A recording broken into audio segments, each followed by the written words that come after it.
Mesdames, Messieurs, bonjour, ici le Docteur Astro. Aujourd'hui, petite vidéo pour ceux qui désirent apprendre à décrypter un thème, à comprendre un thème, mais surtout à ressentir un thème. C'est vraiment important, je pense, pour bien intégrer, se mettre dans la peau de l'autre, quand on regarde le thème de quelqu'un, d'apprendre à le ressentir, ce thème. Pas uniquement mentaliser tout ce qu'on peut comprendre, les aspects qu'on peut voir. C'est vraiment essayer de se mettre dans la peau de l'autre pour voir ce qu'il ressent, comment il vit la chose. Pour ça, il faut bien comprendre ce que représente une planète et ce que représente un signe. Par exemple, si je prends cette lune en Gémeaux, disons que c'est le thème d'une femme, la lune, on est vraiment en lien avec le corps, la chair, les émotions. Ici, c'est ses tripes qu'elle ressent, cette dame. Quand elle a affaire à son corps, on parle vraiment de sa lune. Et la lune, où est-ce qu'elle se trouve? En Gémeaux. Donc vraiment physiquement, dans sa chair, cette femme vit l'énergie du Gémeaux. Donc on retrouve une certaine agitation, une certaine curiosité, un certain papillonnage, un besoin de jouer. Et ça, c'est vraiment ce qu'elle ressent dans ses tripes, dans son instinct primaire. C'est aussi la façon de se nourrir. La Lune, c'est toujours la planète qui se remplit. Donc cette femme, dans son alimentation par exemple, aura tendance à goûter un peu à tout, à aller chercher tout un tas d'expériences sans forcément y rentrer en profondeur, mais aller chercher plein de choses à droite à gauche, picorer, comme on dit, découvrir tout un tas ou jouer à travers l'alimentation par exemple. C'est vraiment dans sa tripaille qu'elle le ressent tout ça. Une agitation, une nervosité, c'est une femme qui bouge. Son corps bouge sans qu'elle y pense elle-même. C'est vraiment son corps qui s'agite dans l'énergie du Gémeaux. Ses pieds, sa tête, ses bras, ça bouge, ça bouge, ça bouge. On retrouve l'excitation du Gémeaux.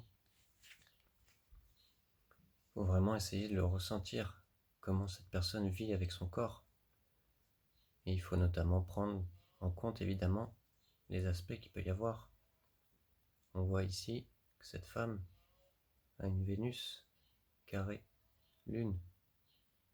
Donc toute cette agitation physique, ça lui cause des soucis. Parce que dans son cœur, ici on est dans la tripaille primaire, avec Vénus on est plus dans les sentiments, dans le cœur. Dans son cœur, elle a du mal à accepter son corps. Tous ses besoins de découverte, de jeu, elle a du mal à l'accueillir. Ça se passe mal, on a un conflit. Elle ne veut pas accepter d'elle, cette partie d'elle, qui demande à jouer, à papillonner, à goûter à plein de choses, à courir dans tous les sens. Elle a du mal à l'accueillir. Elle va au contraire, cette Vénus, le mentaliser. Elle va mentaliser beaucoup de choses dans son cœur. Ici, il faut aussi essayer de ressentir comment elle vit les choses du niveau du cœur. Ici, sentimentalement, on n'est pas dans la spontanéité. Elle va mentaliser ses sentiments. Elle va mentaliser l'amour. Elle va faire des petites cases, tout réfléchir. Ça va pas être très naturel et spontané comme ça le serait avec une lune. Ici, sentimentalement, on fait des cases, on analyse, on critique, on réfléchit. On aime que tout soit bien ordonné. On va aimer l'hygiène, le quotidien, une maison bien rangée, etc. Mettez-vous dans la peau de cette personne qui a une Vénus en Vierge. Ressentez vraiment ce qu'elle peut éprouver, sentimentalement parlant. Elle le vit façon Vierge. Et si on regarde notamment un peu plus profondément, cette Vénus fait une phase 12 à Pluton. Donc cette femme peut en plus se sentir absorbée par les ténèbres plutoniennes. Essayez aussi de ressentir cet aspect en elle. Intérieurement, il peut y avoir un certain gouffre. Parce qu'avec Pluton, on est toujours dans le gouffre. Tout disparaît pour renaître. Donc ici, elles se sont absorbées par la mort. On pourrait avoir une personne à tendance un peu dépressive, victimaire. Elle se sent bouffée par Pluton, elle a tendance à disparaître. La mort lui colle au basque, d'une certaine façon. Donc cette personne en amour, et dans la vie en général, puisque c'est aussi l'image de soi, elle a une dimension plutonienne, un peu dark, mais qui l'absorbe elle-même. Ici, on se victimise pas mal avec un aspect comme ça. Prenons l'exemple d'un homme. Comment se sent cet homme si on regarde un Mars en Lion? Mars, c'est vraiment la masculinité, ce qui va nous mettre en mouvement, ce qui va nous donner notre énergie, notre force, notre courage en tant qu'homme. Donc ici, cet homme, il a affaire au lion. Donc il se sent puissant en lui, il se sent rayonnant, il a besoin de s'affirmer, d'être créatif. Essayez vraiment de le ressentir. Qu'est-ce qu'il dégage en lui? Il fait du lion. C'est pas un Mars, si je prenais l'exemple d'un Mars en Capricorne. Ici, ce Mars serait beaucoup plus introverti, tempéré. Essayez de ressentir la différence d'énergie entre un Capricorne et un Lion. Ici, on est en plein été, plein soleil, pleine chaleur. Ça boue, ça rayonne, ça illumine. Alors qu'ici, en Capricorne, on est en hiver. On est sur des terres arides, froides, réfléchies. Vous voyez la différence de ce que ça représente dans le vécu de la personne, dans le corps, entre un Mars en Lion et un Mars en Capricorne. Vous aurez affaire à deux hommes totalement différents. Ici, on aura un homme plus froid, plus sérieux, plus introverti, plus réfléchi. Alors qu'ici, on a un homme plus chaud, plus extraverti, qui cherche à se montrer, à être vu. Ce qui n'est pas le cas d'un Mars en Capricorne. Il va plutôt chercher à construire, à bâtir quelque chose de sérieux, de tangible, plutôt que d'être vu.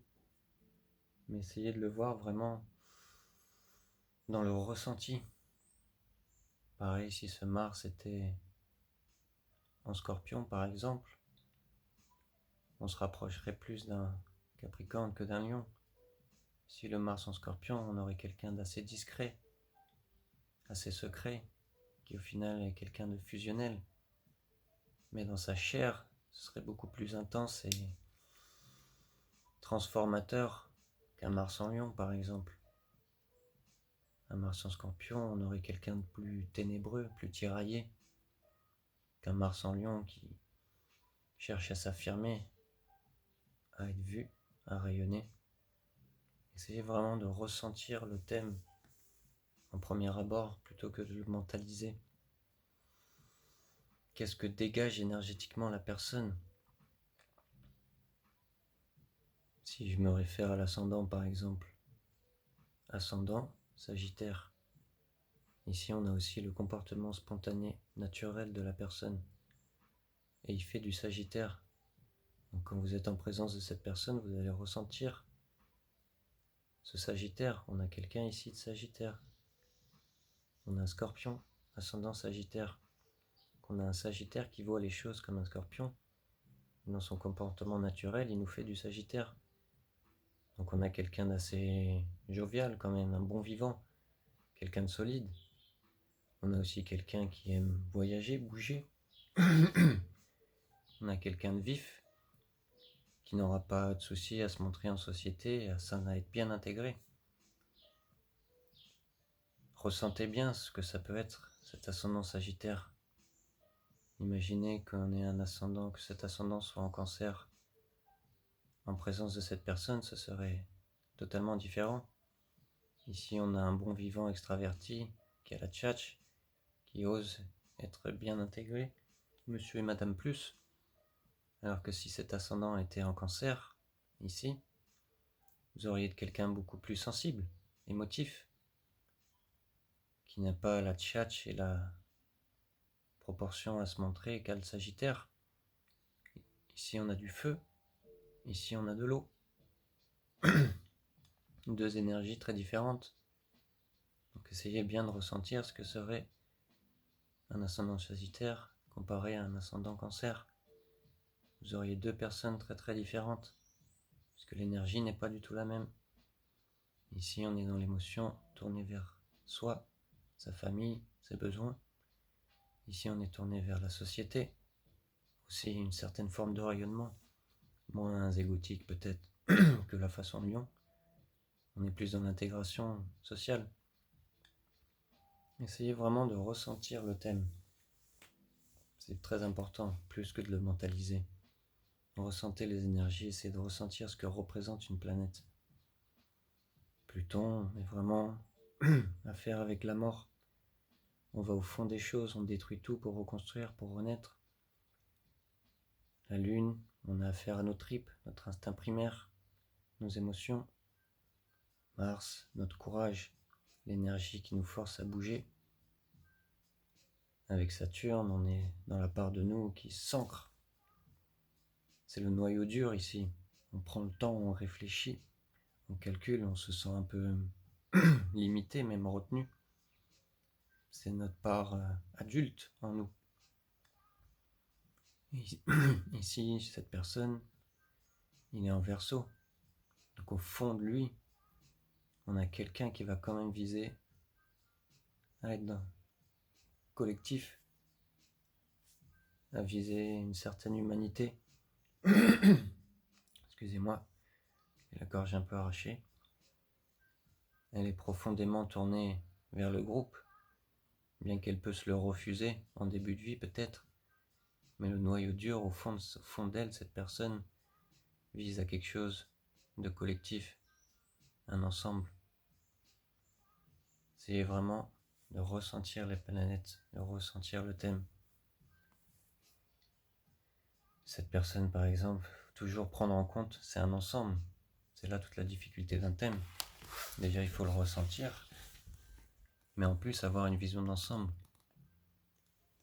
Cet ascendant Sagittaire qui est un bon vivant en société, qui aime bien côtoyer les autres, le monde, si on regarde un peu mieux dans une vision d'ensemble, il fait un carré, Saturne. Et en plus, il a une Lilith quasiment conjointe à l'ascendant. Donc tout cet aspect jovial d'intégration sociale qu'on retrouve en Sagittaire, malgré tout, il se sent terriblement bloqué. Cette personne a du mal à le vivre par ce carré Saturne. Ici, il vit vraiment en lui, dans ses tripes, une forte résistance, une forte tension entre son besoin de vivre et d'explorer et cette retenue profonde qu'il a en lui. Notamment par Lilith, on a quelqu'un de plutôt rebelle, quelqu'un qui aura du mal à être satisfait de la vie. Parce que Lilith, vraiment, comme je l'ai dit dans une autre vidéo, on a toujours affaire à une quête d'absolu. Elle cherche à vraiment aller au-delà de tout, du mensonge, des apparences. On cherche vraiment une fusion totale avec l'entièreté des choses, un absolu qui n'est pas de ce monde. Et du fait que ça soit quasiment conjoint à l'ascendant, cette personne est fortement Lilith, teint par l'énergie de Lilith. Donc, en société, elle ne voudra pas de superflu, de choses fausses, de masques. Ici, on veut de la totalité. On va vraiment au cœur, au fond des choses. On veut de l'intensité. Donc, ce Sagittaire va être confronté à une certaine rébellion. Ça ne va pas se passer aussi bien que ça, aussi facilement. Imaginez comment le ressent cette personne en elle, cette tension, notamment par ce carré à Saturne. Ici, elle a pu se sentir vraiment freinée par le père, par exemple, bloquée, rejetée, abandonnée. Le père n'a pas voulu que cette personne s'exprime, s'épanouisse. Donc cette personne a une forte tension en elle de son besoin de Sagittaire et de cette castration de Saturne qui la retient. lui demande de s'exprimer avec tempérance, contrôle, maturité. Essayez vraiment de ressentir tous ces aspects pour comprendre comment se comporte une personne, pourquoi une personne est comme ci, comme ça, parce qu'elle est traversée par tout un tas d'énergies et de conflits. C'est vraiment à prendre en considération. Imaginons par exemple si cette lune qui se trouve ici en Gémeaux, qui est plutôt joyeuse, enfantine, curieuse, se trouvait par exemple dans le signe du Scorpion. Ce serait très très différent intérieurement pour la personne. Ici au niveau de la tripaille, au niveau des instincts primaires, le corps se met à bouger, à penser, à jouer, à courir, alors que cette lune en Scorpion, ici le corps se sentirait beaucoup plus tourmenté.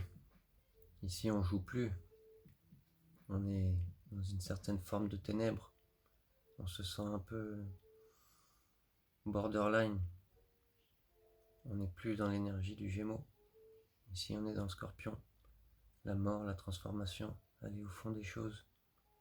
Essayez de ressentir cette différence entre une femme qui a une lune en Gémeaux et une femme qui a une lune en Scorpion. L'énergie dégagée ne sera pas du tout la même. Dans sa tripaille, ici on va retrouver une femme beaucoup plus excitée, enfantine et joyeuse qu'une femme qui aurait une lune en Scorpion. Ici elle est plus posée, elle est plus tourmentée, elle est plus réfléchie, elle a besoin de profondeur, d'aller voir loin. C'est pas du tout la même énergie. Vraiment, je tiens à souligner cet aspect en astrologie. Essayez de ressentir le thème. Essayez de ressentir énergétiquement ce que vit la personne en elle. Et en prenant en compte, bien évidemment, de tous les aspects. De bien intégrer ce que représente une planète en soi. De bien intégrer ce que représente un signe. C'est une énergie, c'est une façon de faire. Et un aspect qui est un conflit ou une aisance. Pareil pour un Mercure. Essayez de vous mettre dans la peau de cette personne qui a un Mercure en Scorpion. Ici, c'est comment ça se passe dans sa tête avec Mercure. Ici, on a quelqu'un de très intelligent en Scorpion. Il a une paire de lunettes, on a quelqu'un de perçant, de calculateur, de très fin psychologue, qui voit loin, qui voit derrière les masques. Ici, dans sa tête, elle fait du Scorpion. Elle est maligne, elle est intelligente. Alors que si ce Mercure se trouvait en Bélier, par exemple, dans le thème de quelqu'un d'autre, ici, dans la tête de cette personne, ça irait beaucoup plus vite. Ça jaillirait sans que lui-même s'en rende compte. Les mots le dépassent. Ici, ça boue. Ça sort d'un coup. C'est plus fort qu'elle. C'est pas du tout la même chose qu'un Mercure en Scorpion. Ici, dans la tête de la personne, ça va beaucoup, beaucoup plus vite. C'est très excité, ça galope, ça galope, ça galope. Ça le dépasse. Alors qu'ici, dans la tête de la personne, c'est beaucoup plus tempéré, beaucoup plus réfléchi. Calculateur, ça galope pas autant que ce Mercure qui pourrait être en Bélier. Vous voyez vraiment ce que représente l'énergie de l'aspect de la chose, de la planète. C'est vraiment important pour bien intégrer un thème, pour savoir à qui vous avez affaire et pour voir la richesse et la complexité d'une personne. Voilà, je vais m'arrêter là pour cette petite vidéo. Vraiment se concentrer sur le ressenti d'un thème. Niveau énergétique, qu'est-ce que ça représente? Une planète, un signe, comment le vit en elle la personne? Pas simplement mentaliser ce que ça représente, comprendre ce que ça représente, mais vraiment le ressentir en termes d'énergie, instinctivement, de façon primaire, sans mots, sans réfléchir, sans mental, vraiment dans la chair, dans la tripe. Qu'est-ce que ça représente énergétiquement? Un aspect, une planète, un signe. Ça permet vraiment de mieux se mettre dans la peau de l'autre pour comprendre ce qu'il vit, comprendre ce qui le meut, comprendre ce qui le bloque, ce qu'il fait souffrir, etc., etc. Voilà, monsieur, dame, n'hésitez pas à lâcher les petits pouces, à vous abonner, à commenter pour dire ce que vous avez à dire, si vous avez des questions, quoi que ce soit. Je vous dis à bientôt sur une prochaine vidéo. Ciao, ciao.